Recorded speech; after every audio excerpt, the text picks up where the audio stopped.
بسم اللہ الرحمن الرحیم۔ ایک بار اما عائشہ رضی اللہ تعالی عنہا فرماتی ہیں کہ حضور صلی اللہ علیہ وسلم اپنے گھر میں آرام فرما تھے۔ اللہ کے محبوب اپنے گھر میں آرام فرما تھے۔ حضور صلی اللہ علیہ وسلم کی پڑلی مبارک سے کپڑا ہٹا ہوا تھا۔ حضور صلی اللہ علیہ وسلم کا کپڑا مبارک ان کی پڑلی مبارک سے ہٹا ہوا تھا۔ اما عائشہ فرماتی ہیں اسی درمیان حضرت ابو بکر صدیق تشریف لے آئے اور انہوں نے اندر آنے کی اجازت طلب کی۔ یا رسول اللہ میں اندر آنا چاہتا ہوں۔ حضور صلی اللہ علیہ وسلم کی بارگاہ میں حضرت ابو بکر صدیق نے آنے کی اجازت طلب کی ہے۔ توجہ، حضور صلی اللہ علیہ وسلم کی بارگاہ میں اجازت طلب کر رہے ہیں، اندر آنے کی اجازت۔ حضور صلی اللہ علیہ وسلم نے حضرت ابو بکر صدیق کو اجازت دے دی۔ حضرت ابو بکر صدیق اندر تشریف لائے۔ جیسے ہی حضرت ابو بکر صدیق اندر تشریف لانے لگ گئے، حضور بدستور لیٹے ہوئے ہیں۔ حضور کی پڑلی مبارک کھلی ہوئی ہے۔ حضور کی پڑلی مبارک پہ کپڑا نہیں ہے۔ حضور کی پڑلی مبارک کھلی ہوئی تھی۔ حضور کی پڑلی مبارک سے کپڑا ہٹا ہوا تھا۔ حضور بدستور لیٹے رہے۔ حضور صلی اللہ علیہ وسلم کی بارگاہ میں حضرت ابو بکر صدیق نے حاضری دے کر حضرت ابو بکر صدیق حضور صلی اللہ علیہ وسلم سے گفتگو کرنے لگ گئے۔ حضرت اما عائشہ فرماتی ہیں کچھ دیر کے بعد جناب عمر، حضرت عمر خلیفہ دوم رضی اللہ تعالی عنہ بھی تشریف لے آئے۔ انہوں نے بھی اندر آنے کی اجازت طلب کی۔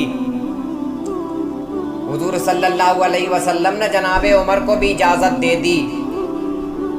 حضور صلی اللہ علیہ وسلم نے خلیفہ دوم کو بھی اندر آنے کی اجازت دے دی۔ حضرت عمر گھر کے اندر جب تشریف لانے لگ گئے، جب حضرت عمر داخل ہونے لگے تو حضور صلی اللہ علیہ وسلم بدستور لیٹے رہے۔ حضور صلی اللہ علیہ وسلم بدستور لیٹے رہے۔ ان کی پڑلی مبارک سے کپڑا ہٹا رہا۔ کپڑا ہٹا ہوا تھا۔ حضور اسی حالت میں لیٹے ہوئے تھے جیسے حضرت ابو بکر صدیق جب تشریف لائے تب لیٹے ہوئے تھے۔ بدستور حضور صلی اللہ علیہ وسلم لیٹے، کوئی چنبش نہیں کی، کوئی حرکت نہیں کی۔ خلیفہ اول بھی حاضر ہے، خلیفہ دوم بھی حاضر ہے، حضرت ابو بکر صدیق بھی حاضر ہیں، حضرت عمر بھی حاضر ہیں رضی اللہ تعالیٰ عنہ، دونوں حاضر ہیں۔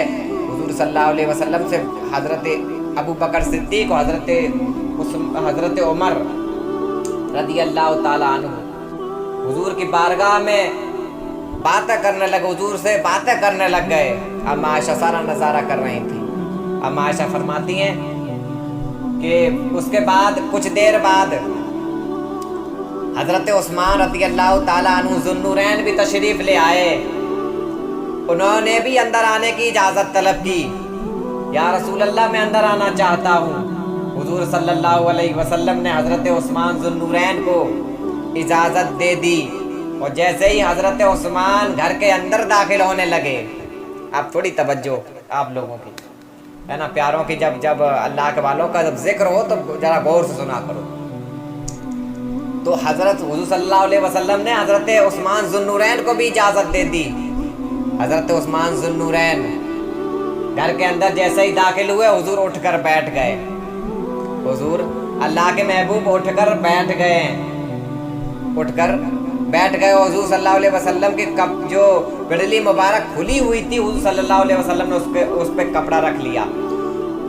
اپنے کپڑوں کو حضور نے برابر کر لیا صلی اللہ علیہ وسلم۔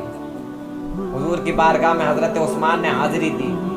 وہ بھی حضور صلی اللہ علیہ وسلم سے اپنے مسئلے بیان کرنے لگ گئے، وہ بھی باتیں کرنے لگ گئے۔